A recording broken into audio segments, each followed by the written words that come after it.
ఇప్పుడు దీనా ఏం పేరు చెప్పండి? దీనా. ఆదికాండము 34వ అధ్యాయం 34వ అధ్యాయము మొదటి వచనం నుంచి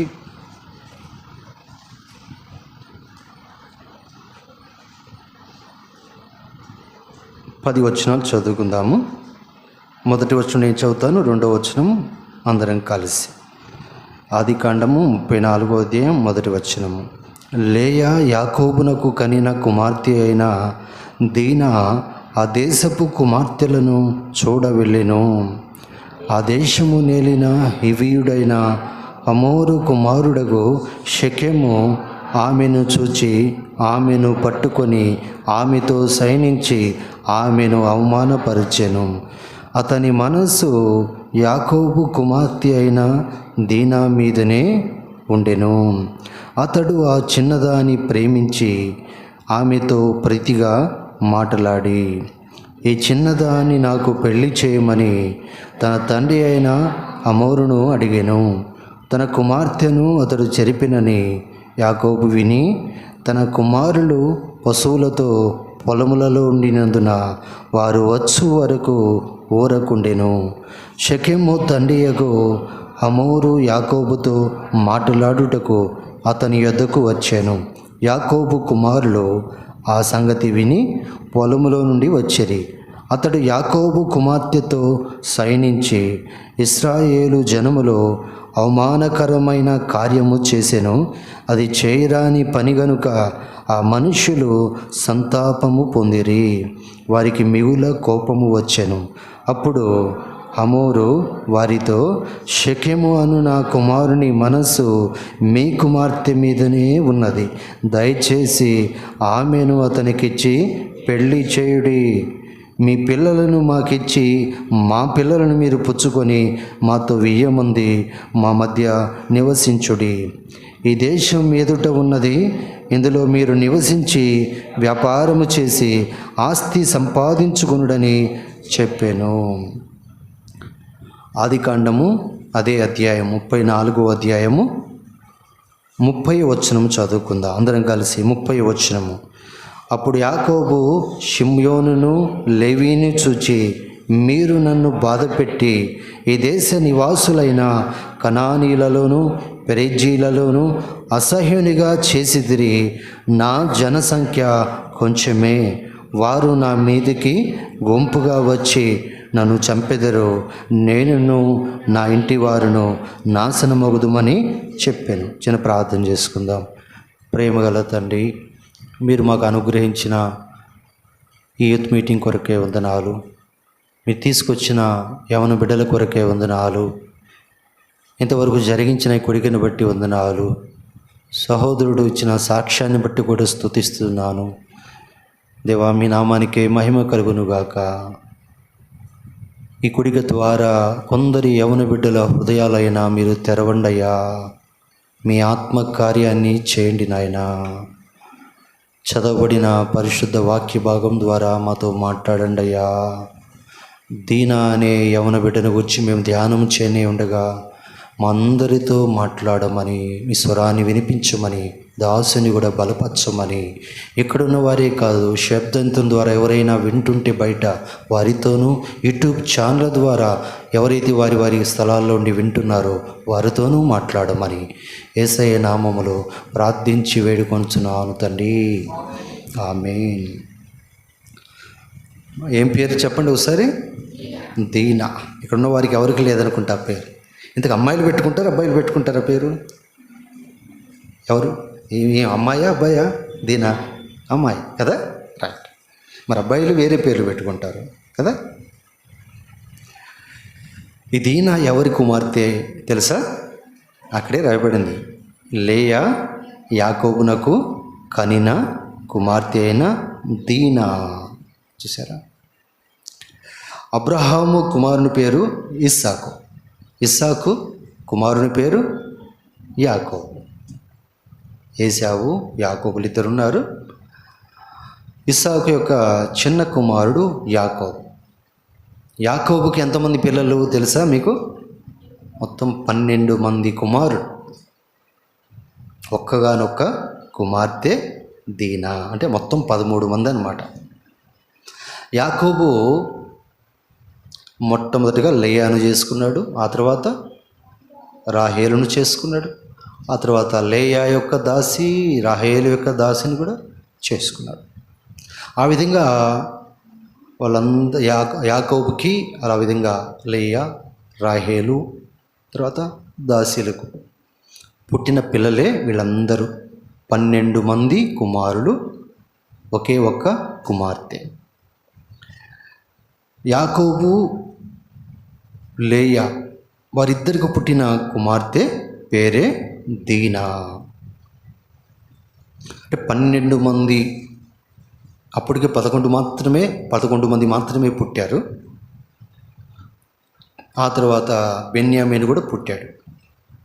దీనా తర్వాత ఏసేపు, తర్వాత బెన్యామీను పుడతారనమాట. అంతమంది మగపిల్లల్లో ఒకే ఒక్క అమ్మాయి. వాళ్ళందరూ అన్నదమ్ములైతే వీళ్ళందరికీ ఈమె ఒక సహోదరి. ఆ ఇంట్లో ఇంకా ఎలా ఉంటుందో చూడండి కదా. వాళ్ళందరూ అన్నదమ్ములు ఎలా చూసుకుని ఉంటారు? చాలా బాగా చూసుకుని ఉంటారు. ఒకే ఒక్క చెల్లిరా మనకి, కాబట్టి ఈ చెల్లికి దెబ్బ తగలకూడదు. అసలు ఈ చెల్లిని ఎవరు అంటానికి వీల్లేదు. దేవుడు మాకు ఇచ్చిన ఒకే ఒక్క చెల్లి. అందరూ ఆ అమ్మాయిని ఎంతో ప్రేమించేవాళ్ళు. ఆ ఇంట్లో ఎంతో గౌరవప్రదమైన స్థితి దేవుడు ఆమెకి ఇచ్చాడు. అంత మాత్రమే కాదు, ఆమె యొక్క బ్యాక్గ్రౌండ్ మనం చూస్తే దేవుడు ఏర్పరచుకున్న అబ్రహాము వంశములోంచి వచ్చిన ఆమె.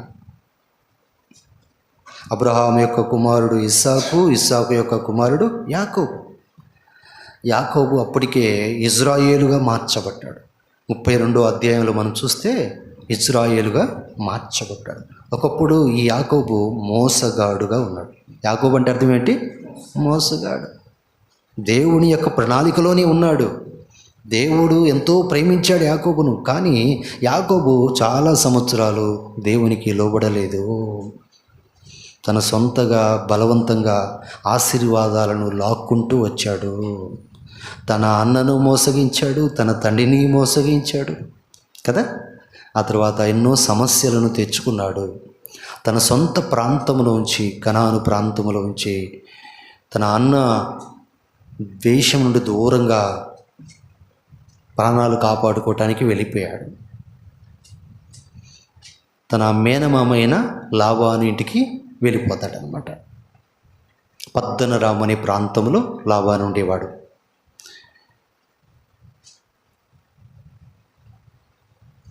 అక్కడ సుమారు 20 సంవత్సరాలు ఉండిపోతాడు. అక్కడ ఒక యవనస్తుడిగా వెళ్ళాడు, ఒక అవివాహితుడిగా వెళ్ళాడు. కానీ అక్కడికి వెళ్ళిన తర్వాత అతడికి పెళ్ళవుతుంది, పిల్లలు కూడా కలుగుతారు. సుమారు 20 సంవత్సరాలు అక్కడ ఉంటాడు. ఆ 20 సంవత్సరాల్లో దేవుడు ఎంతగానో అతన్ని భౌతికంగా ఆశీర్వదించాడు. భార్యలనిచ్చాడు, పిల్లల్నిచ్చాడు, తర్వాత దాసదాస్యల్ని ఇచ్చాడు, పశువుల్ని ఇచ్చాడు, గొర్రెల్ని ఇచ్చాడు, ఎంతో సంపద కూడా ఇచ్చాడు. ఆ తర్వాత దేవుడు చెప్తాడు, మాట్లాడతాడు, నీవు నీ సొంత ప్రాంతానికి వెళ్ళు అని చెప్తాడు. ఎందుకంటే యాకోబు దేవునికి సమీపంగా లేకపోయినప్పటికీ, సంపూర్ణ విధేయుడిగా లేకపోయినప్పటికీ, దేవుని చిత్తాన్ని బట్టి, దేవుడు తన ప్రణాళికను బట్టి మాట్లాడుతూనే వచ్చాడు. యాకోబుతో దేవుడు మాట్లాడాడు, నీవు కనాను దేశానికి వెళ్ళుము అని చెప్తాడు. ఆ విధంగా తన భార్య పిల్లలను వెంటబెట్టుకొని కనాను దేశానికి వచ్చాడు. మార్గ మధ్యంలో ఎబ్బోకు రేవు దగ్గర దేవుని సన్నిధిలో రాత్రంతా ప్రార్థన చేస్తాడు, పశ్చాత్తాపడతాడు, దేవుని పదాల దగ్గర తన జీవితాన్ని అప్పగించుకుంటాడు, ఇజ్రాయేలుగా మార్చబడతాడు. యాకోబు అంటే అర్థం ఏమిటి? మోసగాడు. దేవుడు అంటాడు, నీవు ఇక నుంచి యాకోబు అని పిలువబడవు, ఇజ్రాయేలు అంటే దేవునితోనూ మనుషులతోనూ పోరాడి గెలిచిన వాడవు. ఇంకొక అర్థం కూడా ఉంది, రాజకుమారుడు. యాకోబు అంటే అది ఇజ్రాయేల్ అంటే రాజకుమారుడు. దేవుడు యాకోబుని ఎంత అద్భుతంగా మార్చాడో చూడండి. యాకోబు ఎప్పుడైతే దేవునికి అప్పగించుకున్నాడో, లోబడ్డాడో, పశ్చాత్తపడ్డాడో తన పాపముల కొరకే, అప్పుడు తన జీవితంలో దేవుడు కార్యం చేయటం ప్రారంభించాడు. ఆ విధంగా దేవుడు ఎంతగానో అతన్ని భౌతికంగా దీవించడమే కాదు, ఆత్మీయంగా కూడా ఏం చేశాడు, అతన్ని బలపరిచి దీవించాడు. ఆ యాకోబు యొక్క సంతానమే ఇజ్రాయేలు ప్రజలు. ఆ 12 మంది కుమారుల యొక్క పిల్లలే ఇజ్రాయేలు వాళ్ళందరూ కూడా అనమాట. అయితే ఒక్కగానొక్క కుమార్తె దీనా. ఓ సంగతి మీకు అర్థం కావాలి, మనము ఎవరింట్లో పుట్టాలి, ఏ ఊర్లో పుట్టాలి, అమ్మాయిగా పుట్టాలా అబ్బాయిగా పుట్టాలా అనేది ఎవరు నిర్ణయిస్తారు? దేవుడే నిర్ణయిస్తారు. అవునా కాదా? ఫలానా ఇంట్లో పుట్టాలి అని అనుకొని పుట్టాం మనం. అలాంటి ఛాన్స్ మనకి ఎవరికైనా ఉందా? ఎక్కడ లేదు. ఫలానా ఊర్లోనే పుట్టాలి అని అనుకొని పుట్టాము మనం? లేదు. యేసు ప్రభువుకు తప్ప ఇంకెవరికి అవకాశం లేనే లేదు. కాబట్టి నువ్వు అమ్మాయిగా పుట్టాలా అబ్బాయిగా పుట్టాలా అనేది కూడా ఎవరు నిర్ణయించారు? దేవుడే నిర్ణయించాడు. దేవుడు ఏదైనా పొరపాటు చేస్తాడా? ఎప్పుడూ పొరపాటు చేయడు. ఈరోజు నువ్వు కలిగి ఉన్న నీ తల్లిదండ్రులు దేవుడిచ్చిన తల్లిదండ్రులని గుర్తుపెట్టుకోవాలి. అర్థమవుతుందా? వీళ్ళ కడుపుని ఎందుకు పుట్టాను అని ఎప్పుడు అనబాకు. దేవుడే ఒక ఉద్దేశంతో నీకు తల్లిని ఇచ్చాడు, తండ్రిని ఇచ్చాడు. కాబట్టి నీ తల్లిని నీ తండ్రిని ఏం చేయాలి? సన్మానించాలి, గౌరవించాలి, వారి మాట వినాలి, విధేయత చూపాలి. అప్పుడు నీకేమవుతుంది? ఏం కలుగుతుంది? మేలు కలుగుతుంది. నువ్వు దీర్ఘాయుష్మంతుడు అవుతావని దేవుని వాక్యము సెలవిస్తూ ఉంది. అర్థమవుతుందా? ఆ విధంగానే నువ్వు అమ్మాయిగా పుట్టాలా అబ్బాయిగా పుట్టాలన్నది ఎవరి నిర్ణయం? అది దేవుని నిర్ణయము. ఎవరైనా ఆడపిల్లలు అనుకుంటున్నారు, నేను ఎందుకు అమ్మాయిగా పుట్టాను, అబ్బాయిగా పుడితే బాగుండు కదా అనుకుంటున్నారా? ఎప్పుడైనా అన్నారా? అనుకున్నారా? ఒకళ్ళ అబ్బాయిలు చాలామంది నేను అమ్మాయిగా పుడితే బాగుండును కదా అనుకున్నారా? ఎప్పుడు అలా అనుకోబాక. తల్లిదండ్రులైన వారు కూడా నాకు 2 అమ్మాయిలేనండి, మాకు 2 అబ్బాయిలే అండి, ఒక అమ్మాయి పుడితే బాగుంటుంది లేకపోతే ఒక అబ్బాయి పుడితే బాగుంటుంది, బ్యాలెన్స్ అయిపోయేది కదా అనుకుంటాం మనం. మన ఆలోచన కాదు, దేవుని ఆలోచన, దేవుని ప్రణాళిక గొప్పది. కాబట్టి మాకు 2 కుమారులు, ఒక అమ్మాయి పుడితే బాగుండునని అనుకున్నాము, ప్రార్థన కూడా చేసాం, అది దేవుని చిత్తం కాలేదు. కాబట్టి దేవుడు తన చిత్తమును బట్టే ఆ విధంగా 2 కుమారులు ఇచ్చాడు. ఇప్పుడు మా తోడు అల్లుడు డానియేలుకి నిరీక్షణకి ఎంతమంది పిల్లలు? 2 పిల్లలు, 2 ఆడపిల్లలు. వాళ్ళు అనుకున్నారేమో ఒక అబ్బాయి పుడితే బాగుండదని. చూసారా? దేవుడు 2 అమ్మాయిలు ఇవ్వటంలో పొరపాటు చేశాడా? ఎప్పుడు పొరపాటు చేయడు. దేవుడు 2 అబ్బాయిలు ఇచ్చాడు మాకు, ఏదైనా పొరపాటు చేశాడా? ఎప్పుడు ఆయన పొరపాటు చేయడు. కాబట్టి ఎప్పుడు సనుక్కోవద్దు, ఎప్పుడు దేవుని ప్రేమను ప్రణాళికను సందేహించవద్దు. దేవుని ప్రణాళిక ఎంతో గొప్పది. మీ అందరి విషయాల్లో దేవుడు ఒక ప్రణాళిక కలిగి ఉన్నాడు, గుర్తుపెట్టుకోండి. ఈ దీనా విషయంలో కూడా దేవుడు ఒక ప్రణాళిక కలిగి ఉన్నాడు. ఒక మంచి కుటుంబంలో పుట్టించాడు. దేవుని భయము కలిగిన, దేవుడు ఏర్పరచుకున్న ఒక కుటుంబంలో ఆమె పుట్టింది. తనకు అన్నదమ్ములుగా 12 మందిని దేవుడు ఇచ్చాడు. అలాంటి మంచి వాతావరణంలో పెరుగుతున్న యవనస్తురాలు. అయితే ఇక్కడ ఒక జరగరాని సంఘటన జరుగుతుంది. అయితే ఇంకొక విషయం కూడా మీకు చెప్పాలనుకుంటా ఉన్నాను. కొన్నిసార్లు పిల్లలు చెడిపోవటానికి, పిల్లలు తప్పిపోవటానికి తల్లిదండ్రులతో కూడా బాధ్యత ఉంటుంది, గుర్తుపెట్టుకోవాలి. ఆ తల్లిదండ్రులు ఏం చేయాలంటే పిల్లల్ని ఏం చేయాలి? దేవుని మార్గములో పెంచాలి, దేవుని భయము నేర్పించాలి. అలాగే ఆ తల్లిదండ్రులు కూడా దేవుని యందు భయభక్తులు కలిగి దేవుని చిత్త ప్రకారము జీవించాలి. యాకోబు ఇశ్రాయేలుగా మార్చబడ్డాడు. అతని జీవితంలో మార్పు వచ్చింది, కానీ అది సంపూర్ణంగా రాలా. క్రమక్రమంగా యాకోబు జీవితంలో ఆత్మీయ ఎదుగుదల వస్తూ వచ్చింది. అయితే ఇక్కడ తన జీవితంలో మార్పు చెందినప్పటికీ కూడా దేవుడు చెప్పినట్టుగానే ఆ పద్దనరామును విడిచి, లాబాను ఉన్న ప్రాంతాన్ని విడిచి తన సొంత ప్రాంతానికి బయలుదేరాడు. కానీ కనాను ప్రాంతానికి దేవుడు ఎక్కడ ఉండమన్నాడో కనానులో అన్నది స్పష్టంగా గ్రహించి కూడా అక్కడికి వెళ్ళలేదు. తనకి ఏది కంటికి నచ్చిందో, ఇక్కడ ఉంటే బాగుంటుంది ఈ కనానులో అని తన సుబుద్ధి మీద ఆధారపడి ఆ ప్రాంతానికి వచ్చి నివసిస్తూ ఉన్నాడు.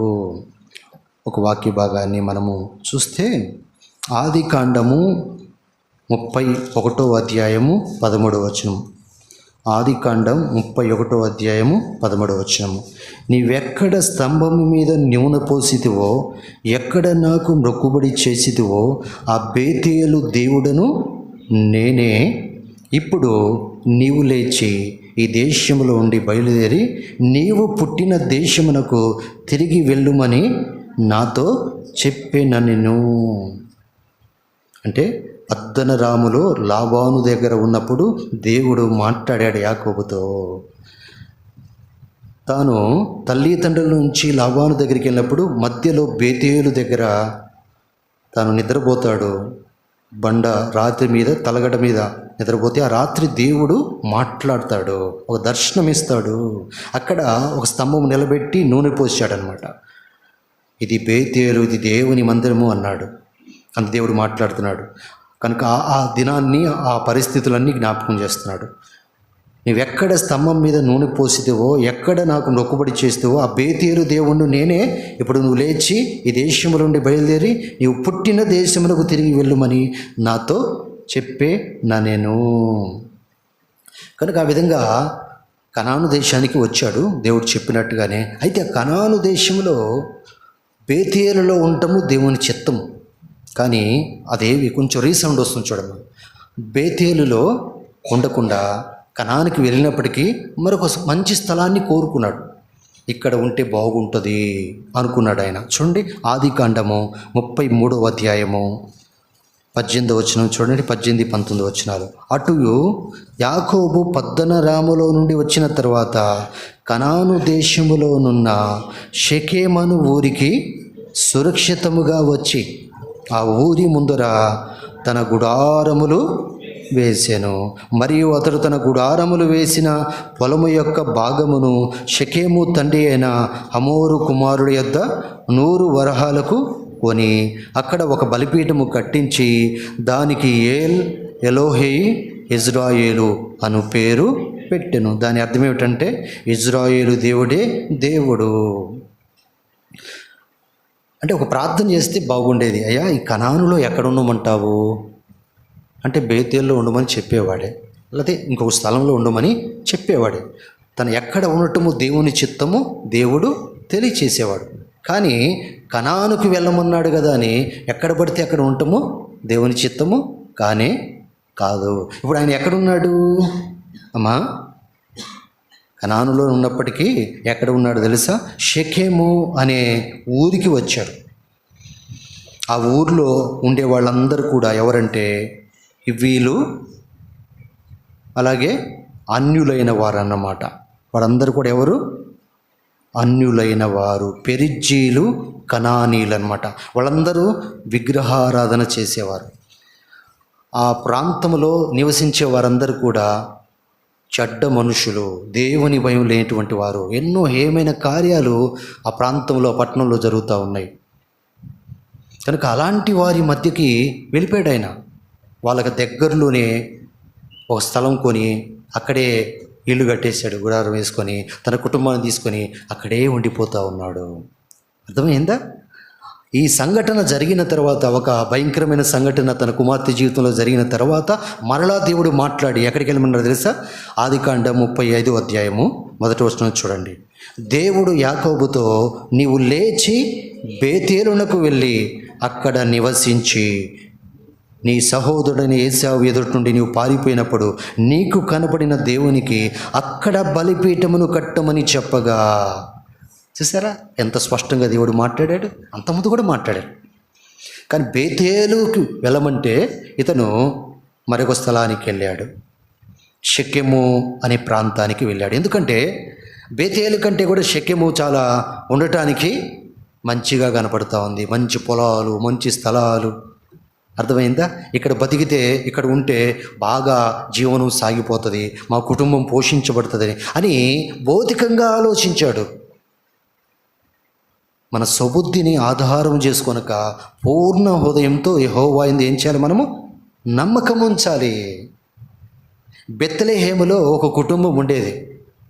నయోమి భర్త, వాళ్ళ పిల్లలు ఉండేవాళ్ళు. వారు ఇశ్రాయేలీలు.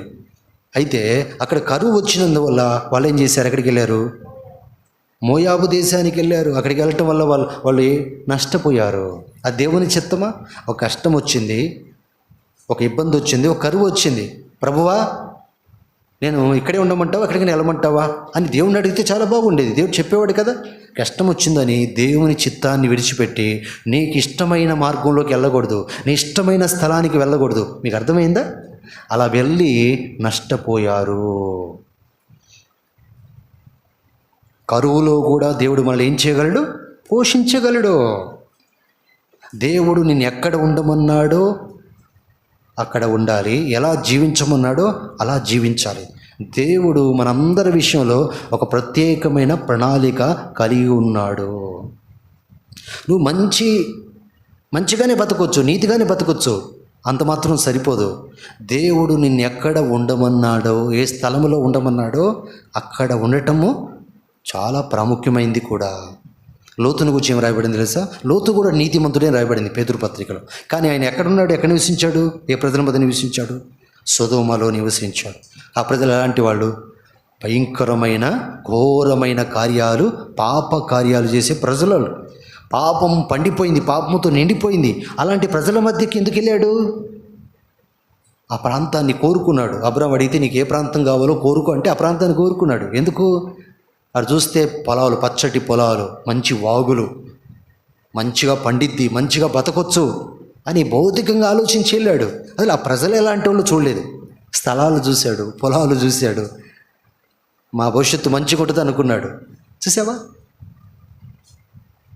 ఆ స్థలంలో మంచిగానే బతికాడు పాపం లోతు. కానీ దేవుని చిత్త ప్రకారం ఉండే స్థలం కాదు అది. దానివల్ల తాను చాలా నష్టపోయాడు. మీకు అర్థమవుతుందమ్మా? మీ అందరి విషయంలో దేవుడు ఒక ప్రణాళిక కలిగి ఉన్నాడు.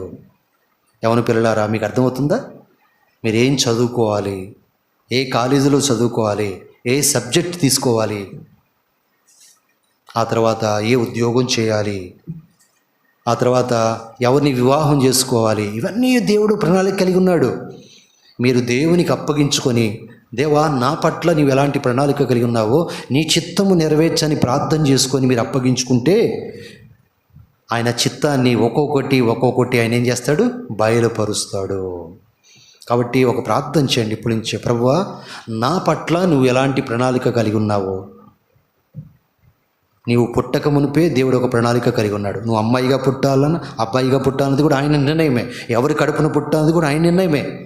అర్థమైందా? నువ్వు ఎప్పుడు రక్షణ పొందాలి అన్నది కూడా ఆయన నిర్ణయించావు. నువ్వు ఏ సంఘానికి వెళ్ళాలి నిర్ణయించాడే. ఆయన ప్రణాళిక చొప్పున మనం జీవించాలి. ఆ జీవితము ఆశీర్వాదకరంగా ఉంటుంది. ఆ జీవితము అనేకులకు దీవెనకరంగా ఉంటుంది, దేవునికి మహిమకరంగా ఉంటుంది. చూసారా?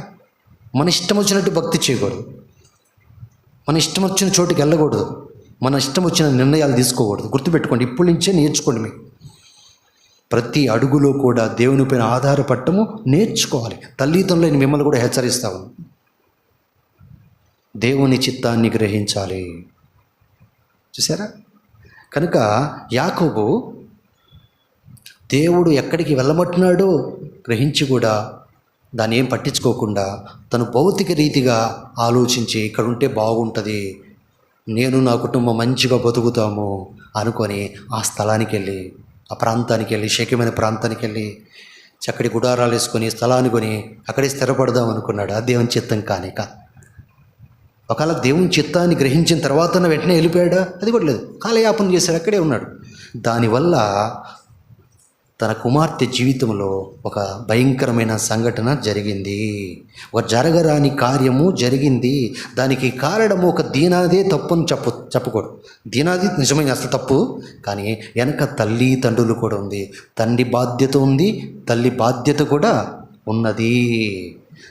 తండ్రిని తప్పుపట్టాలి, తల్లిని కూడా తప్పుపట్టాలి. జాగ్రత్త సుమా.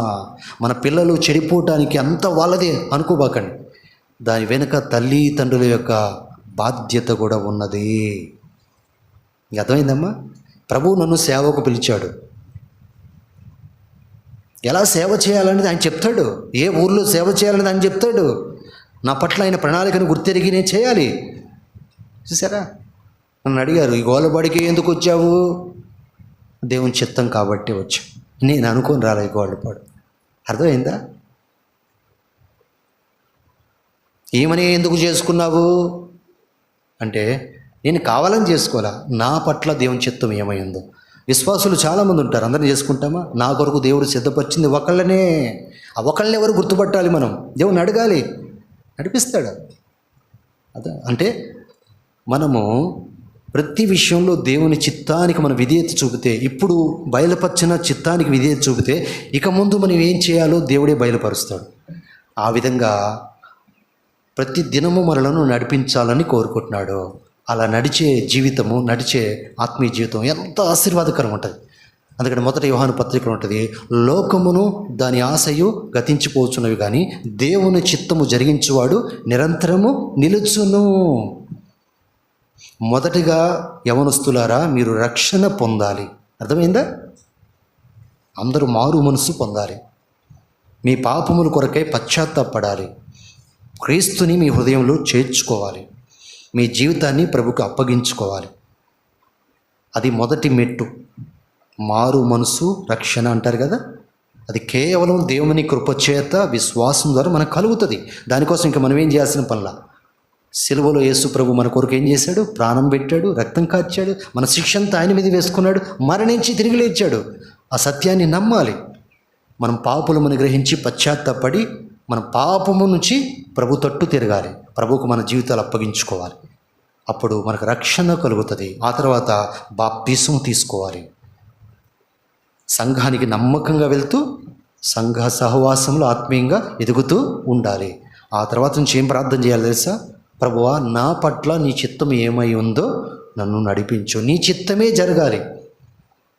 అలాగ నువ్వు ఎంతగా ప్రార్థన చేసుకొని అప్పగించుకుంటావో ప్రతి దినము ప్రతి విషయంలో నడిపిస్తూనే ఉంటాడు. అర్థమైందా?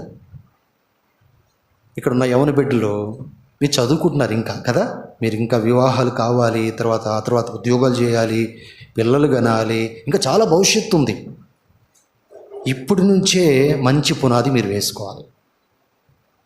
కాబట్టి మీరు ప్రార్థన చేసుకొని ప్రభుకి అప్పగించుకోండి. తల్లిదండ్రులు కూడా బిడ్డల కోసం ప్రార్థన చేస్తూ దేవుని చిత్త ప్రకారము వాళ్ళను నడిపించాలి. ఇప్పుడు మీకు అర్థమైంది, బ్యాక్గ్రౌండ్ మీకు అర్థమైంది. ఇప్పుడు ఆ స్థలంలో ఉంటున్నప్పుడు ఎక్కడ ఉంటున్నారు చెప్పండి? ఇప్పుడు యాకోబు కుటుంబము షెకెము అనే ఊరిలో ఉంటా ఉన్నారు. ఆ ఊరి ప్రజలు ఎలాంటి వాళ్ళు? ఎవరాళ్ళు? కనానీయులు, పెరిజ్జీయులు.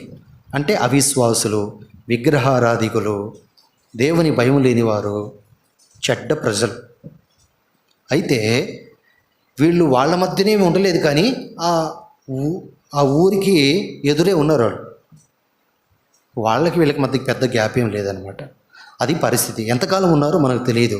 అక్కడ ఉన్న సమయంలో లేయా యొక్క కుమార్తెకి, అంటే యాకోబు యొక్క కుమార్తె దీనాకు ఒక ఆలోచన వచ్చింది. చదువుతాం చూడండి, ఆదికాండం 34వ అధ్యాయము 1వ వచనంలో. లేయా యాకోబునకు కనిన కుమార్తె అయిన దీనా ఆ దేశపు కుమార్తెలను చూడ వెళ్ళెను.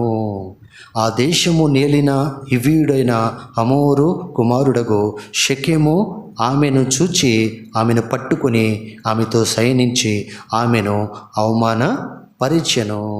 ఈ దీనా ఎక్కడికి వెళ్ళాలనుకుంది? ఎవరిని చూడాలనుకుంది? తాను ఏ పట్టణపు శివారులో ఉంటుందో ఆ షెకెము ఊర్లోకి వెళ్ళాలనుకుంది. అక్కడున్న చాలామంది ఊర్లో అమ్మాయిలు అబ్బాయిలు అందరూ ఉంటారా లేదా? అందరూ ఉంటారు కదా. అయితే ఈమె ఎవరిని చూడాలని వెళ్ళింది? అమ్మాయిల్ని చూడాలని. దాని తప్పే ఉంది కదా. ఎందుకంటే వాళ్ళ ఇంట్లో అందరూ అబ్బాయిలే, ఎక్కువ మంది, అంతేనా? అన్నదమ్ములందరూ అబ్బాయిలే. ఇక అమ్మాయిలు ఎవరు లేరు సహవాసం చేయటానికి. ఇక తల్లి ఉంది, పిన్ని ఉంది, కొంతమంది ఉన్నారు. కానీ ఆమె వయసు వాళ్ళు ఎవరు లేరు అక్కడ. ఆమె ఒంటరిగా ఫీల్ అవుతూ ఉంది. అయితే ఒకరోజు ఆమెకు ఒక ఆలోచన వచ్చింది. ఈ ఊరికి వెళ్ళాలి, ఈ ఊరికి వెళ్ళి చూడాలి. అసలు ఎంతో కాలమైంది వచ్చి ఇక్కడికి. అసలు ఈ ఊర్లో ఏం జరుగుతుంది, ఈ ఊర్లో ఎంతమంది ఉన్నారు, అసలు వాళ్ళతో సహవాసం చేయాలి, స్నేహం చేయాలి, అసలు వెళ్ళి కనుక్కోవాలి. వెళ్ళి చూడాలని ఉబలాట పడిపోతుంది. చూడ వెళ్ళాను. మరి ఆ ఊర్లో అడుగుపెట్టే ముందు, వాళ్ళతో సహవాసం చేసే ముందు కనీసం ఇంట్లో వాళ్ళకి చెప్పాలా లేదా? చెప్పలేదు. వాళ్ళు చెప్తే వాళ్ళు వెళ్ళనిచ్చేవాళ్ళ? వెళ్ళనివ్వరు అనుకుందామే. ఎందుకు? వాళ్ళంతా అన్యజనులు, వాళ్ళ దేవుని ఎరగని ప్రజలు, అలాంటి వాళ్ళ దగ్గరికి వెళ్ళకూడదమ్మా, అలాంటి వాళ్ళతో సహవాసం చేయకూడదు అని చెప్పేవాళ్ళు ఖచ్చితంగా. మా అమ్మకు చెప్తే, మా నాన్నకు చెప్తే ఒప్పుకోరాళ్ళు అని ఎవరికి చెప్పకుండా తను ఒంటరిగానే బయలుదేరింది. ఎవరు చూడకుండానే, ఎవరికి తెలియకుండానే ఊర్లోకి వెళ్ళింది. ఎంతో పెద్ద దూరంగా ఉన్న ఊరు కూడా కాదు, ఆ దగ్గరలో ఉన్న ఊర్లోకి వెళ్ళిపోయింది. అక్కడ ఒక తప్పుడు నిర్ణయము తీసుకుంది. చూడ వెళ్ళెను. ఈరోజు యవనస్తులందరికీ కూడా ఒక ఉబలాటం ఉంటుంది. లోకాన్ని చూడాలి, అంతేనా? అక్కడేముందో ఇక్కడేముందో, వాళ్ళతో సహవాసం చేయాలి, వాళ్ళతో మాట్లాడాలి. చూసారా? అక్కడికి వెళ్ళాలి, ఇక్కడికి వెళ్ళాలి, చూడాలి అందరికీ అనిపిస్తుంది కదా. ఈ కళ్ళు మనల్ని ఏం చేస్తాయి? అలా మోసం చేస్తాయి. చూసారా? ఇవే కనపడతా ఉంటాయి. కంటికి ఈ లోకం ఎలా ఉంది తెలుసా? ఆకర్షణీయంగా కనపడుతుంది. ఆకర్షణీయంగా, రంగుల లోకం అంటారు. ఏ లోకం ఇది? రంగుల లోకం ఇది. చాలా ఆకర్షణీయంగా కనపడుతుంది. ఎంత మంచి మంచి బట్టలు కట్టుకున్నారు, లిప్టిక్లు వేసుకుంటున్నారు, నగలు పెట్టుకుంటున్నారు, డ్యాన్సులు వేస్తున్నారు. ఓ ఎంత బాగా చేస్తూ ఉన్నారు వాళ్ళందరూ. వాయిద్యాలు వాయిస్తున్నారు అక్కడ, అంతా సినిమా పాటలు డ్యాన్సులు వేస్తున్నారు. మా ఇంట్లో ఏమీ లేవు. ప్రార్థన అంటారు, ఎప్పుడు ప్రార్థనే. ఇంకా ఈ వాతావరణమే. ఎంతకాలం ఇక్కడ వెళ్ళి చూడాలి, అసలు అక్కడ భలే ఉంది అనిపిస్తుంది. ఆమె మనసు ఉబలాట పడిపోతాం, మనసును సముదాయించుకోలేకపోతా ఉంది. ఒకానొక రోజు ఆ చూడాలని ఆశ అణుచుకోలేక, ఎవరు చెప్పకుండానే ఏం చేసింది? చూడ వెళ్ళాను, కుమార్తెలను చూడ వెళ్ళాను. గుర్తుపెట్టుకోండి, సొంత నిర్ణయాలు తీసుకోవద్దు, స్వబుద్ధిని ఆధారం చేసుకోవద్దు. కొన్నిసార్లు మనం ఏమనుకుంటాం తెలుసా? తల్లిదండ్రుల దగ్గర ఎంతకాలం ఉంటాము? స్వేచ్ఛను కోరుకుంటాం. మనం ఏం కోరుకుంటామమ్మా? ఎవరి పిల్లారా అనిపిస్తుంది కదా. ఎప్పుడు వాళ్ళు ఎక్కడికి వెళ్ళనియరండి నన్ను, ఈ సెలవుల్లో కూడా ఎక్కడికి వెళ్ళనియరు మమ్మల్ని. వెళ్తే వాళ్ళతో పాటు వెళ్ళాలంట, నేను ఒక్కదాన్నే వెళ్ళాలి, నన్ను వదిలిపెడితే ఎంత బాగున్ను. పక్షిలో అది పంజరంలో బంధించిన ఒక పక్షిలాగా ఫీల్ అవుతున్నారు చాలామంది. అలా ఫీల్ అవుతున్నారా?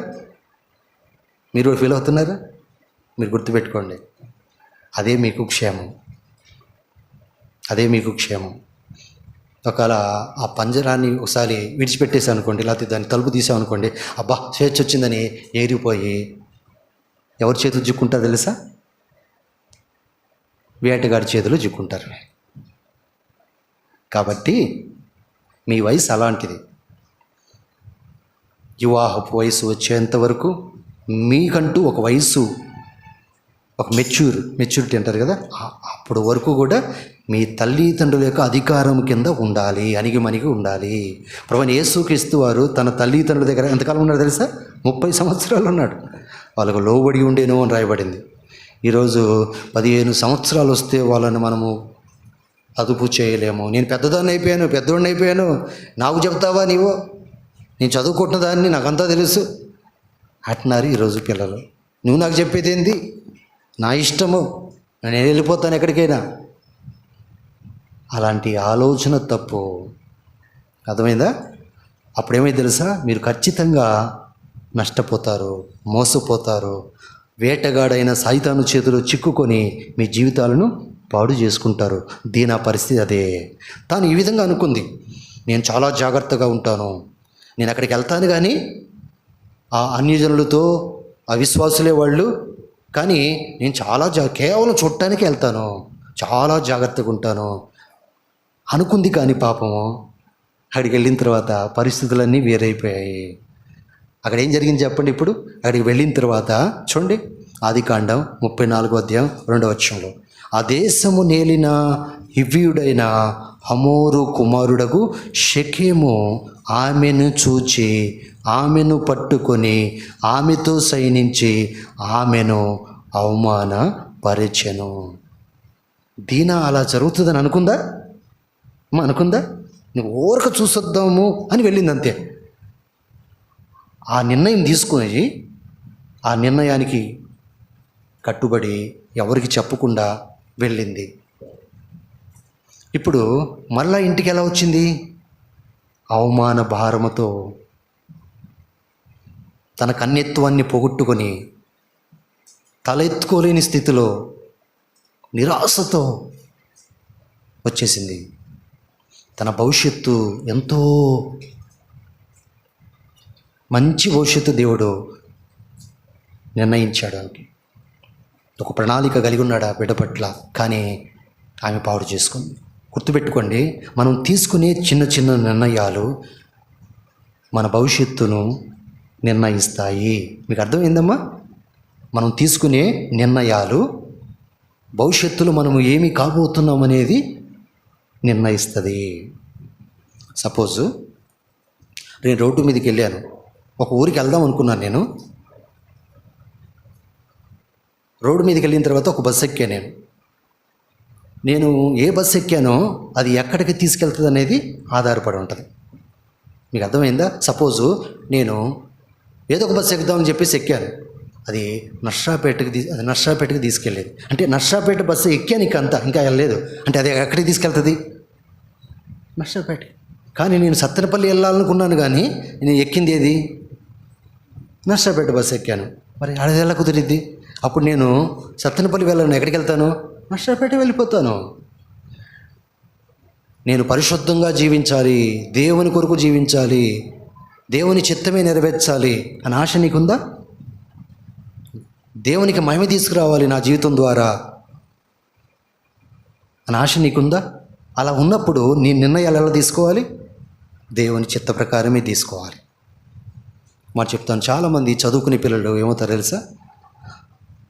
ఒక సబ్జెక్ట్ తీసుకుందాం అనుకుంటారు, ఒక గ్రూప్ తీసుకుందాం అనుకుంటారు, ఇంకో గ్రూప్ తీసుకుంటారు. అర్థమైందా? అప్పుడేమైద్ది? అరే ఇది తీసుకున్నానే, చాలా కష్టం ఉందని మళ్ళీ వెనక్కి వచ్చేస్తారు. కొన్ని సంవత్సరాలు వేస్ట్ అయిపోతాయి, మన సమయం వేస్ట్, ధనం వేస్ట్. చూసారా ఎంత నష్టం? మనకు ముందు వాళ్ళు వెళ్ళిపోతూ ఉంటారు. అందుకని గుర్తుపెట్టుకోండి, ఈ వయసు నుంచే ప్రతి విషయంలో ఒక నిర్ణయం తీసుకునే ముందు ప్రార్థన చేయి. అర్థమైందా? పెద్ద పెద్ద విషయాలు కాదు, చిన్న చిన్న విషయాలు కూడా దేవునిపైన ఆధారపడటము నేర్చుకోండి. ప్రభువా 10th అయిపోయింది, ఇప్పుడు నేను ఇంటర్కి వెళ్ళాలనుకుంటున్నాను, వెళ్ళమంటావా నాయనా?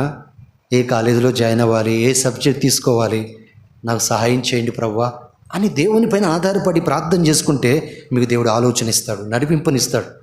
అర్థమైందా? అలా ఎందుకు ప్రార్థన చేయకూడదు? ఇప్పుడు చేస్తున్నారా? మరి ప్రార్థన చేయండి. ఈ హాలిడేస్ అయిన తర్వాత 10th అయిపోయిన వాళ్ళు కాలేజీకి వెళ్ళాలిగా. ఇప్పుడు ఆల్రెడీ కాలేజీలో అడుగుపెట్టిన వాళ్ళు ఏం చేయలేవు. ఇంటర్ అయిన తర్వాత మరలా ఏం చేయాలనుకుంటున్నావు? ఇలాగ ప్రతి విషయంలో మీరు ప్రార్థన చేస్తే ఆ తర్వాత మీరు చదువుకున్న తర్వాత ఉద్యోగం చేయాలనుకుంటారు. ప్రభువా నా పట్ల నీ చిత్తం ఏమిటయ్యా? ప్రార్థన చేయండి, ఉద్యోగం చేయాలయ్యా. ఆ తర్వాత వివాహ వయసు వస్తుంది. ప్రభువా నేను ఎవరిని వివాహం చేసుకోవాలి? విశ్వాసినే. ప్రభువా నీ చిత్తంలో ఎవరున్నారయ్యా? ఇలాగ ప్రతి విషయంలో మీరు ఆధారపడితే మీ జీవితం ఎంత ఆశీర్వాదకరంగా ఉంటుందో చూడండి. ఇప్పుడే తప్పుడు నిర్ణయాలు తీసుకున్నారనుకోండి, మీ సుబుద్ధిని ఆధారం చేసుకొని మీ భవిష్యత్తు అంతా పాడైపోయింది. అర్థమైందమ్మా? ఇప్పటికి చాలామంది మధ్య వయసుకు వచ్చిన వాళ్ళు, వృద్ధాప్యంలో ఉన్న వాళ్ళు ఒక్కసారి వెనక తమ భవిష్యత్తు ఆలోచించు, వరే ఆ పని చేయకపోతే బాగుండేదే, ఆ నిర్ణయం తీసుకోకపోతే బాగుండేదే. చూసారా? ఇప్పుడు ఏడుస్తూ ఉన్నారు వాళ్ళు. అంత సమయం అంతా అయిపోయింది, భవిష్యత్తు అంతా పాడైపోయింది. అప్పుడు ఏడిస్తే ప్రయోజనమే ఉంది. అది ఎలా ఉందంటే, చేతులు గాలిన తర్వాత ఆకులు పట్టుకుంటే ఎట్ట ఉంటుంది? కాలకముందే మనం ఏం చేయాలి? జాగ్రత్త పడాలి. జీవితము అల్లాటప్పగా తీసుకోవద్దు. దేవుడిచ్చిన ఒకే ఒక్క జీవితము, ఎంతకాలం ఉంటామో తెలియదు. ఒకే ఒక్క జీవితం దేవుడు మనకిచ్చాడు.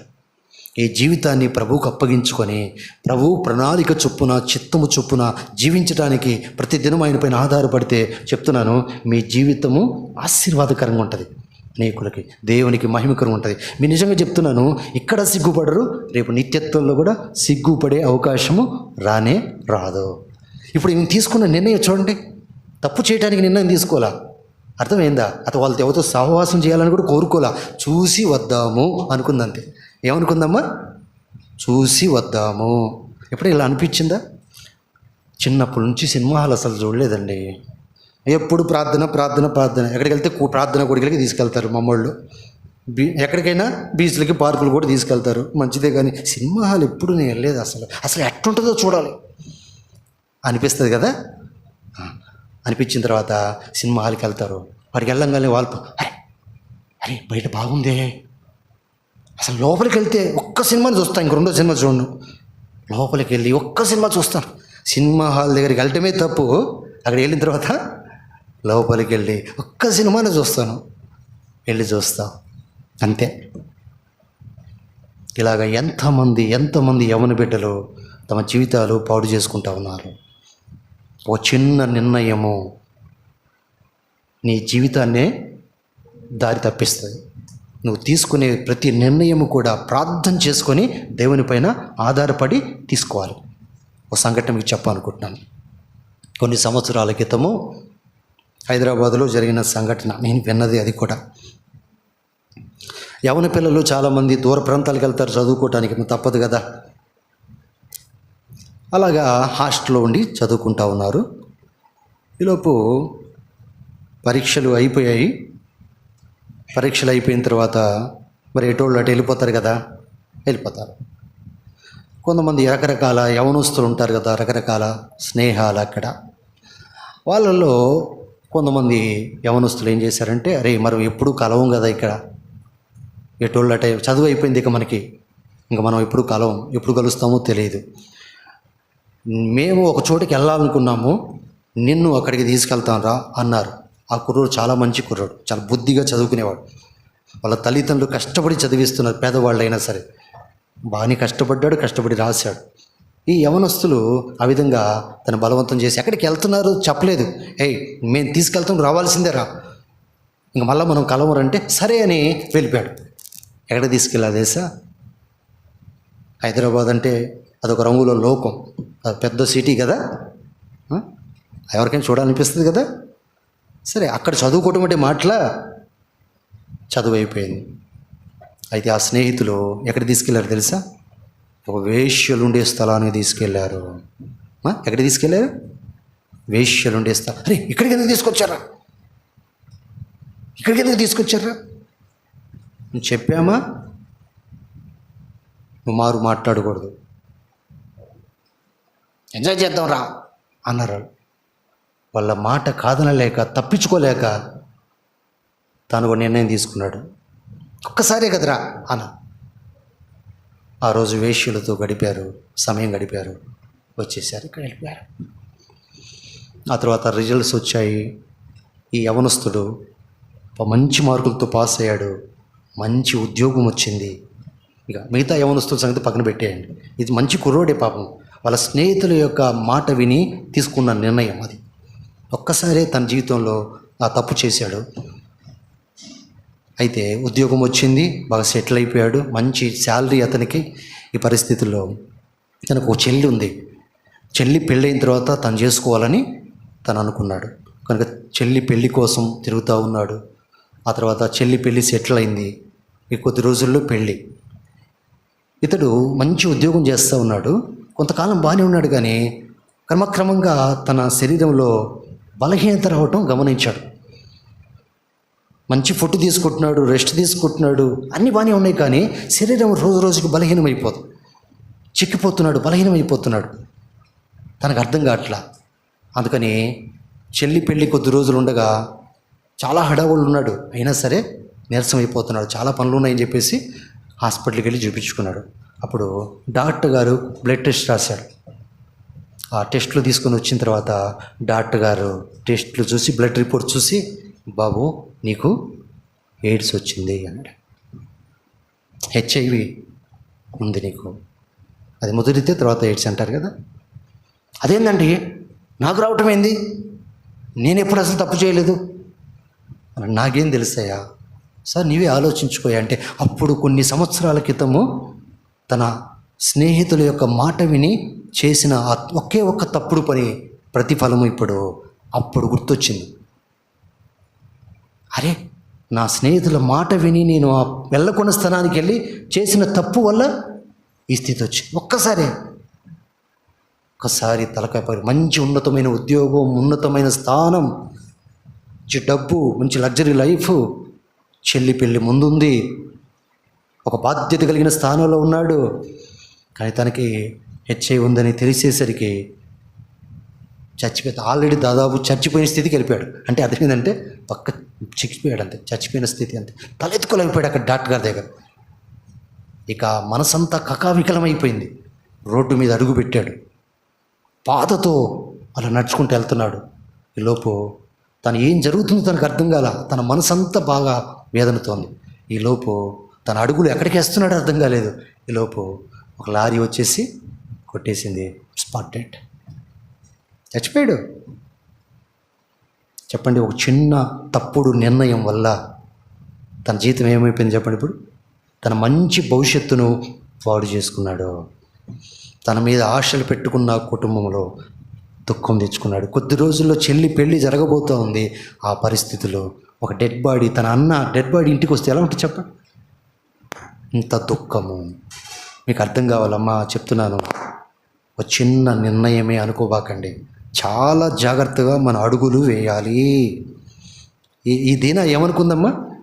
ఇక మీకు స్టోరీ మొత్తం చెప్పడానికి టైం చాలదు, పైన చెప్తున్నాను.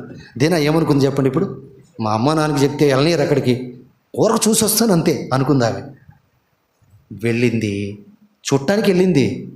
కానీ ఏమైంది తెలుసా? అక్కడ ఉన్న వాళ్ళు ఏమే ఎవరిని చూసిందో తెలియదు, కానీ ఈమెను మాత్రము చాలామంది చూశారు. ఆ చూసిన వాళ్ళల్లో షెకెము, హమోరు కుమారుడు, అతను షెకెం అయితే రాజకుమారుడు అనమాట. ఆ అమ్మాయిని చూసి మోహించాడు. చివరికి అమ్మాయి చేయబట్టుకొని బలవంతం చేసి లాక్కొని వెళ్ళి రేప్ చేశాడు. అది అర్థం. అక్కడ ఏం చేశాడు? బలాత్కారం చేశాడు, అవమానపరిచాడు. తన కన్యత్వాన్ని తనకి కాపాడుకోలేకపోయింది. వెళ్ళకున్న స్థానానికి వెళ్ళి ఒంటరికి వెళ్ళి ఏం కాపాడుకుంటారు చెప్పండి? ఒక యవనస్తుని చేతిలో, ఒక పురుషుడి చేతిలో ఉంచి అవమానం తెచ్చుకుంది. అబ్బాయిల పరిస్థితి వేరు, అమ్మాయిల పరిస్థితి వేరు. మీకు అర్థమైందమ్మా? ఇంకా చాలా అబ్బాయిల కంటే అమ్మాయిలు ఇంకా చాలా జాగ్రత్తగా ఉంటారు. ఎందుకంటే ఒక తప్పుడు నిర్ణయం తీసుకొని తప్పుడు అడుగు వేస్తే యవన పిల్లలు గర్భవతులు అవుతారు. వివాహం కాకముందు ఎవరైనా గర్భవతులైతే ఏమవుతుంది చెప్పండి? ఎంత భయంకరమైన పరిస్థితి చూడండి. కొంతకాలం క్రితం ఉయ్యూరులో ఒక సంఘటన జరిగింది. ఆయనకి 2 కుమార్తెలు, మంచి చక్కటి చదువు, ఇంజనీరింగ్ ఏదో చదివిస్తున్నాడు. కాలేజీకి వెళ్ళి రకరకాల స్నేహాలు పట్టి వివాహం కాకమునిపై ప్రేమ వ్యవహారాలు చిక్కుకొని చివరికి గర్భవతి అయిపోయింది ఆ అమ్మాయి. ఆ తండ్రికి ఎలా ఉంటుందండి? ఎంత బాధ ఉంటుంది, ఎంత దుఃఖం ఉంటుంది, ఎంత అవమాన భారం చూడండి. అయితే ఒక అమ్మాయి తప్పు చేసింది, ఇలా చేసిందని అందరికీ తెలిసింది, అవమాన భారంతో కృంగిపోతున్నాడు. ఈలోపు రెండో అమ్మాయి కూడా అదే తప్పు చేసింది. మళ్ళీ కొద్ది రోజుల తర్వాత, కొన్ని నెలల తర్వాత ఆమె గర్భవతి అయిపోయింది. చదువుకుంటున్న పిల్లలు. ఇక తల ఎత్తుకోలేక ఆ తండ్రి ఆత్మహత్య చేసుకుని చచ్చిపోయాడు. మీకు అర్థమైందమ్మా? మీరు తీసుకునే నిర్ణయాలు మీకు నష్టాన్ని మాత్రమే కాదు, మీ భవిష్యత్తును పాడు చేయటమే కాదు, మీ తల్లిదండ్రులు కూడా తలెత్తుకోలేకుండా చేస్తాయి. అర్థమైందా? మీ కుటుంబంలో కూడా మీరే సమస్యలు తీసుకొస్తారు. ఈ దీన తన జీవితంలోకి సమస్యలు తెచ్చుకోవటమే కాదు, తన కుటుంబంలో కూడా సమస్యను తీసుకొచ్చి తన తండ్రిని ఎంతో బాధ పెట్టింది. చివరికి తన అన్నలు కూడా ద్వేషంతో నిండిపోయేటట్టుగా చేసింది. ఆ తర్వాత జరిగిన సంఘటనలు చూస్తే ఎన్ని భయంకరమైన కార్యాలు జరిగాయో చూడండి. చెప్తాను చూడండి. ఆదికాండం 34వ అధ్యాయము 3వ వచనం చూడండి. అతని మనస్సు యాకోబు కుమార్తె అయిన దీనా మీదనే ఉండెను. అతడు ఆ చిన్నదాన్ని ప్రేమించి ఆమెతో ప్రీతిగా మాట్లాడి, ఈ చిన్నదాన్ని నాకు పెళ్లి చేయమని తన తండ్రి అయిన హమోరును అడిగాను. ముందేం చేశాడండి ఈ యవనస్తుడు? ఏం చేశాడు? ఆ యవనస్తురాల్ని పట్టుకొని పాపము చేసి ఆమెను పాడు చేసి ఆమెను అవమానపరిచాడు. ఇప్పుడు మరలా ఆ చిన్నదాని మీద మనసు పెట్టి ప్రేమించి ఆమెతో ప్రీతిగా మాట్లాడి ఇప్పుడు తండ్రికి చెప్తున్నాడు, నాకు ఆమె అంటే ఇష్టపడ్డాను, నేను ఆమెతో నాకు పెళ్లి చేయండి అంటున్నాడు. చూసారా? నిజంగా చెప్పండి, అతనికి ఆమె పట్ల, దీనా పట్ల ఉన్నది ప్రేమ అంటారా, మోహం అంటారా? మీరు చెప్పాలి. అది ప్రేమ అంటారా, అది మోహం అంటారా? ప్రేమ ఎప్పుడు కూడా పొరుగు వారికి కీడు చేయదు. గుర్తుపెట్టుకుని, నిజమైన ప్రేమ పొరుగు వారికి కీడు చేయదు. ఇది ప్రేమ కాదు, ప్రేమ ముసుగులో ఉన్న మోహము, కామము. ఆ యవనస్తురాలను చూసి కామముతో, మోహంతో నిండిపోయాడు. ఇంకో మాట కూడా చెప్తున్నాను, ఆడపిల్లలు కావచ్చు, మగపిల్లలు కావచ్చు. చూడండి, ఇంకా ఆడపిల్లలు ఈ దినాలు ఎలా ఉండదో తెలుసా? ఇతరులు మనలను చూసి మోహించేటట్టుగా, ఇతరులను ఆకర్షించేటట్టుగా మన వస్త్రధారణ ఉండకూడదు, మన నడవడిక కూడా ఉండకూడదు. గుర్తుపెట్టుకోండి, కాలేజీకి వెళ్ళే పిల్లలకి చెప్తున్నాను, మీ వస్త్రధారణ కూడా దేవునికి తగినట్లుగా ఉండాలి, దేవుని బిడ్డలకు తగినట్లుగా ఉండాలి. అన్య స్త్రీలు, చాలామంది యవన బిడ్డలు ఉంటారు, వాళ్ళకి దేవుని భయం ఉండదు, దేవుని ఎరగరు వాళ్ళు. వాళ్ళ తల్లిదండ్రులు కూడా అవిశ్వాసులు. మనం వాళ్ళు ఏమనగలం చెప్పండి? కల్చర్, అదేంటంటే కల్చర్. టైట్ జీన్సు, ఒళ్ళు, శరీర అవయవాలు కనబడేటట్టుగా, ఇతరులను ఆకర్షించేటట్టుగా, చూసారా? అలాగే యవనస్తులు అయిపోయారు. అంటే మన వస్త్రధారణ విషయంలో కూడా చాలా జాగ్రత్తగా ఉండాలి. అనేకులు నన్నే చూడాలి, చూసారా? అంత మాత్రమే కాదు, ఈ యవన బిడ్డ, ఈ దీన చక్కటి సౌందర్యవంతురాలు, దేవుడు ఇచ్చాడు సౌందర్యం, దాంట్లో తప్పేం లేదు. అయితే అందరికీ అందంగా కనపడాలని ఇంకా ముస్తాబు చేసుకోవటం, ఇచ్చిన సౌందర్యం దేవుడు ఇచ్చాడు, దాన్ని బట్టి అతిశయపడొద్దు, దాన్ని బట్టి గర్వించొద్దు, దాన్ని చాలా జాగ్రత్తగా ఉంచాలి. అనేకులను ఆకర్షించేటట్టుగా మనం ఎన్నడూ ఉండకూడదు. సరే, ఈ విధంగా ఆమెను చూసిన వెంటనే అతనికి మోహము కలిగింది. చేయి పట్టుకొని బలవంతం చేసి తీసుకొని వెళ్ళి బలవంతం చేసేసాడు. ఎంత భయంకరమైన పరిస్థితి! దాన్ని ఏమంటారో తెలుసా? ప్రేమ కాదు, అది కామం. ఈ దినాలు కూడా చాలా జాగ్రత్త చెప్తున్నాను. ప్రేమ పేరిట ఎన్నో పనులు, వివాహం కాకమునిపే ఎన్నో భయంకరమైన కార్యాలు, అది ప్రేమ కాదు. యవన పిల్లలారా, ఓపిక పట్టండి. మీ పట్ల దేవునికి ఒక ప్రణాళిక ఉంది. వివాహ వయసు వచ్చేంత వరకు, మీరు సెటిల్ అయ్యేంత వరకు, ప్రభు చిత్తములో, ప్రభు సమయములో దేవుడు మీ కొరకు చక్కటి భాగస్వాములను సిద్ధపరిచాడు. ఆ సమయం వచ్చేంత వరకు ప్రార్థనతో నమ్మకంగా ప్రభు కొరకు జీవించండి. చూసారా? ఆడపిల్లలకు చెప్తున్నాను, ఇప్పటి నుంచి ప్రార్థన చేసుకోవచ్చు, తప్పేం లేదయ్యా, నీవు నా కొరకు ఎవరిని సిద్ధపరిచావో ఒక మంచి నమ్మకమైన భర్తని ఇవ్వండి అని ప్రార్థన చేయడం తప్పులేదు. ముందు చదువు మీద శ్రద్ధ పెట్టండి, కానీ భవిష్యత్తు గురించి ప్రార్థన చేయడంలో తప్పేం లేదు. అలాగే మగపిల్లలు కూడా చెప్తున్నాను, ఇప్పటి నుంచే ప్రార్థన చేయి, ప్రభువా నా పట్ల నీ చిత్తమే నెరవేర్చబడ, అన్ని విషయాల్లో, వివాహ విషయంలో కూడా. మాట చెప్పనా, ఒకవేళ నీవు ఒక ఉద్యోగంలో జాయిన్ అయ్యి ఈ దేవుని చిత్తం కాదని మళ్ళా ఇంకొక ఉద్యోగానికి వెళ్ళటానికి అవకాశం ఉంది. ఆ ఉద్యోగాన్ని మానుకొని వివాహం అయిన తర్వాత అయ్యో ఇది దేవుని చిత్తం కాదే, నేను తొందరపడ్డాని అనుకొని మళ్ళా వివాహం చేసుకోవటానికి అవకాశం ఉండదు. అందుకనే మనం తీసుకునే నిర్ణయాలు చాలా జాగ్రత్తగా, ప్రార్థనాపూర్వకంగా దేవునిపైన ఆధారపడి తీసుకోవాలి. ఈరోజు కాలేజీకి చదువుకొని చెప్పేసి దేని మీద మనసు పెట్టాలి? ఇప్పుడు ఎక్కువగా చదువు మీద పెట్టండి. అలాగే స్నేహాలు కూడా చాలా జాగ్రత్తగా ఉండాలి. వాళ్ళతో స్నేహం చేయడానికి కూడా వెళ్ళలేదు, ఊరకు చూసొద్దాం అనుకుంది, కానీ ఎంతటి నష్టాన్ని తెచ్చుకుంది చూడండి. బైబిల్లో ఒక మాట రాయబడింది తెలుసా? అన్యజనులతో విజ్జోడుగా, అంటే అవిశ్వాసులతో విజ్జోడుగా ఉండవుతుంది. కొరింథీ పత్రిక 2 కొరింథీలు. చీకటికి వెలుగునకు ఏం పొత్తు? క్రీస్తునకు బెలియాలతో ఏమి సంబంధము? అంటే కాలేజీలో అందరు విశ్వాసులు ఉండరు. అసలు ఎవరితో మాట్లాడకూడదని కాదు, పలకరించొద్దని చెప్పట్లేదు. వారిని కూడా ప్రేమించండి, అవసరమైతే సువార్త చెప్పండి, వాళ్ళ కోసం ప్రార్థన చేయండి, కానీ వాళ్ళతో విజ్జోడుగా ఉండొద్దు. వాళ్ళతో కలిసి మెలిసి వాళ్ళకి ఆచారాలు, అలవాట్లు తీసుకొని ఆ విధంగా స్నేహం కలిగి మీ జీవితాలు పాడు చేసుకోవద్దు. ఒక వచనం మీకు చూపించా అనుకుంటున్నాను, పాత నిబంధనలో కూడా ఉంటుంది. మొదటి రాజుల గ్రంథం చూడండి. మొదటి రాజుల గ్రంథము 11వ అధ్యాయం మొదటి వచనం నుంచి. మోయాబీలు, ఎదోమీలు, అమ్మోనీలు, సిదోనీలు, హిత్తీలు అను జనులు మీ హృదయములను తమ దేవతల తట్టు తిప్పుదురు గనుక వారితో సహవాసము చేయకూడదనియు వారిని మీతో సహవాసము చేయనీయకూడదనియో యెహోవా ఇశ్రాయేలులకు సెలవిచ్చి ఉన్నాడు. అయితే రాజైన సొలొమోను ఫరో కుమార్తెనుగాక ఆ జనులలో ఇంకా అనేక మంది పరస్త్రీలను మోహించి కామాతురత గలవాడై వారిని ఉంచుకొనుచు వచ్చెను. ఇక్కడ దేవుడు ఒక ఆజ్ఞ ఇస్తున్నాడు ఇశ్రాయేలుకి. మీ చుట్టూ ఉన్న ప్రజలు అందరూ అన్యజనులు, మోయాబీలు, ఎదోమీలు, అమ్మోనీయులు, హిత్తీయులు, సీదోనీయులు చాలామంది ఉన్నారు. వాళ్ళందరూ విగ్రహారాధన చేస్తున్నారు. మీరు జీవం గల దేవుని ప్రజలు వాళ్ళ మధ్యలో ఉన్నారు. వాళ్ళతో జాగ్రత్తగా ఉండాలి. వాళ్ళతో మీరు సహవాసం చేయకూడదు. వారిని మీతో సహవాసం చేయనీయకూడదు. మీరు చాలా జాగ్రత్తగా ఉండాలి. అంటే దాన్ని ఎలా తీసుకోవాలి? ఎలా తీసుకోవాలి? ఆజ్ఞకు మనం విధేయత చూపాలి. చాలా జాగ్రత్తగా బ్రతకాలి. ఇశ్రాయేల్ ప్రజల సంగతి పక్కన పెడితే ఆ దేశానికి రాజు ఎవరండి?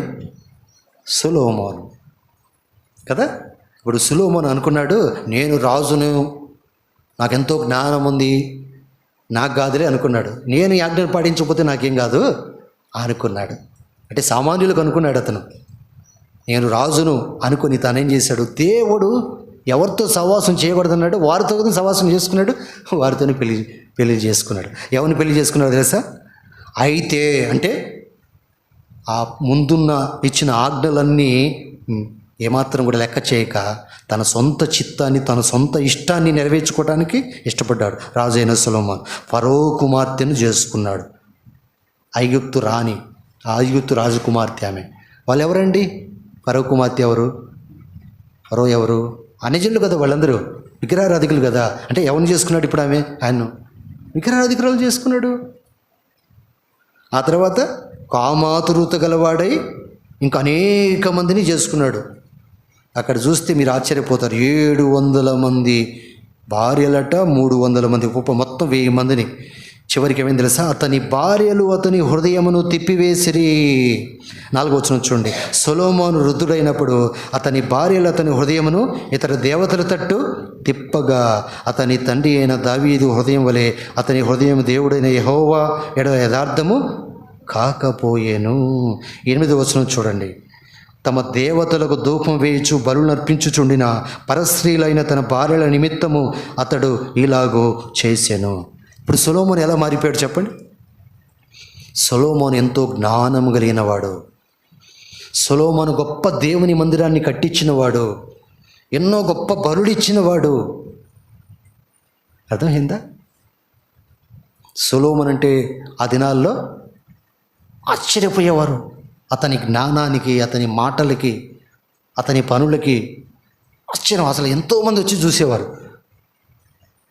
అంత గొప్ప జ్ఞానం దేవుడు ఇచ్చాడు అతనికి. అంత గొప్ప సంపద కూడా ఇచ్చాడు. అయితే ప్రారంభంలో మంచిగా ప్రార్థన చేసుకున్నాడు, దేవుని భయం కలిగి ఉన్నాడు, యథార్థంగానే ఉన్నాడు. అయితే ఎప్పుడైతే దేవుని ఆజ్ఞను పాటించే విషయంలో నిర్లక్ష్యంగా ఉన్నాడో, దేవుడు ఎవరితో సహవాసం చేయకూడుతున్నాడో వారితోనే సహవాసం చేశాడు, వాళ్ళని పెళ్లి చేసుకున్నాడు. ఇప్పుడు ఏమైంది చెప్పండి? అలాంటి జ్ఞానము కలిగిన, అలాంటి యథార్థవంతుడైన, దేవుని భయం కలిగిన, ఎంతో కొంత దేవుని మందిరం కట్టించిన సొలొమోను కూడా ఇప్పుడు ఎలా మారిపోయాడు తెలుసా? ఎవరి వల్ల మారిపోయాడు? ఎవరినైతే పెళ్లి చేసుకున్నాడో వాళ్ళు ఎక్కువ మంది పరస్త్రీలు, అన్య స్త్రీలు, విగ్రహారాధికులు. వాళ్ళను సంతోష పెట్టడానికి వాళ్ళకి బానిస అయిపోయాడు మరి చెప్పాలండి. వాళ్ళతో పాటు గుడులకు వెళ్ళాడు, వాళ్ళతో పాటు ఏం చేశాడు? ధూపం వేశాడు. వాళ్ళ కోసం గుడులు కూడా కట్టించాడు. దేవుని మందిరాన్ని కట్టించిన వ్యక్తి ఇప్పుడు గుడులు కడతా ఉన్నాడు. దేవుని మందిరంలో గొప్ప ప్రార్థన చేస్తే దేవుని మహిమ దిగొచ్చింది దేవుని మందిరంలో. అలాంటి సొలొమోను గుడ్డోడైపోయాడు ఇప్పుడు. పాపం వల్ల కలుగు ప్రేమ చేత మీ హృదయాలు కఠినపరచబడకుండానట్లు ఆ ఆజ్ఞను ఈజీగా తీసుకున్నాడు. ఏముందిలే, నాకేం కాదులే, నేను ఎవరినైనా మారుస్తాను కానీ నన్ను ఎవరు మారుస్తారు అనుకున్నాడు అతను. చివరికి అన్య స్త్రీలను చేసుకొని వాళ్ళు ఏం చేశారు? ఇతన్ని జీవం గల దేవుని వైపు నుండి విగ్రహాల వైపుకు తిప్పేశారు. వెలుగులో ఉన్న వ్యక్తిని చీకట్లోకి ఈడ్చుకెళ్ళిపోయారు, నరకానికి ఈడ్చుకెళ్ళిపోయారు. ఆ తర్వాత చదవండి, దేవుడు 2 సార్లు ప్రత్యక్షమై మాట్లాడిన ఆ మాటకు లోబడనంతగా చెడిపోయాడు. అప్పటికే దేవునికి కోపం వచ్చింది, దైవోగ్రత అతని మీదకి వచ్చింది. ఇంకో మాట చెప్పనా? సొలొమోను దేవుడు ఎంతగా వాడుకున్నాడంటే పరిశుద్ధ గ్రంథంలో 3 గ్రంథాలు రాశాడు సొలొమోను. చెప్పండి, తెలుసా? సామెతలు, ప్రసంగి, పరమగీతాలు, ఒక కీర్తన కూడా రాశాడు. దేవుడు ఆయన ఎంతగా వాడుకున్నాడు చూడండి. కానీ అదే సొలొమోను తన చివరి దినాల్లో పశ్చాత్తాపడినట్టుగా లేదు, తన పాపాన్ని విడిచిపెట్టినట్టుగా మనకు కనబడదు. అతని స్టోరీ 2 గ్రంథాల్లో రాయబడింది, దినవృత్తాంతాలు కూడా రాయబడింది. ఇప్పుడు చెప్పండి, ఆ వ్యక్తి మారు మనసు పొందకుండా, పశ్చాత్తాపడకుండా, దేవుని యొక్క కోపాన్ని రేపుతా, అలా విగ్రహారాధన చేస్తా ఇప్పుడు చచ్చిపోయాడు. ఆ స్థితిలో చచ్చిపోతే ఎక్కడికి వెళ్తాడు? మీరే చెప్పాలి. ఎక్కడికి వెళ్తాడు? దేవుడు న్యాయవంతుడు. ప్రారంభ దినాల్లో బాగున్నాడు, యథార్థంగా ఉన్నాడు, నమ్మకంగా ఉన్నాడు, దేవుని మందిరాన్ని కట్టించాడు, ఎలా జీవించినా పర్వాలేదులే. కుదరదు. కాడా వరకు నమ్మకంగా ఉండాలి. అందుకని రాయబడింది, వాళ్ళ తండ్రి దావీదు హృదయము యథార్థంగా ఉన్నట్టుగా ఇతని హృదయం ఇప్పుడు యథార్థంగా లేదు, తప్పిపోయాడు. యథార్థతను పోగొట్టుకున్నాడు, పరిశుద్ధతను పోగొట్టుకున్నాడు, భక్తిని పోగొట్టుకున్నాడు. కామాతురత కలిగిన వాడై దేవుడు వద్దన్న పని చేసి వాళ్ళతోనే సహవాసం చేసి చివరికి ఇంత శాపాన్ని తెచ్చుకున్నాడు, చివరికి నరకాన్ని కూడా తెచ్చుకున్నాడు. మీకు చెప్తున్నానమ్మా, సైతానుడు మోసగాడు, వేటగాడు, వాడు అబద్ధీకుడు. మీ సహవాసం చాలా జాగ్రత్తగా ఉండాలి చెప్తున్నాను అమ్మా, అర్థమవుతుందా? మీ సహవాసము చాలా జాగ్రత్తగా ఉండాలి. కాలేజీలో ఎవరితో సహవాసం చేస్తున్నారు? ఎవరితో మాట్లాడటానికి ఇష్టపడుతున్నారు? చెప్పండి. ఎలాంటి ఆలోచనలు కలిగి ఉన్నారు? అన్ని జలతో చాలా జాగ్రత్తగా ఉండాలి. మీ ప్రభావం వాళ్ళ మీద పడాలి, కానీ వాళ్ళ ప్రభావం మీ మీద పడకుండా చూసుకోవాలి. లోకాన్ని చూసి తలకిందులు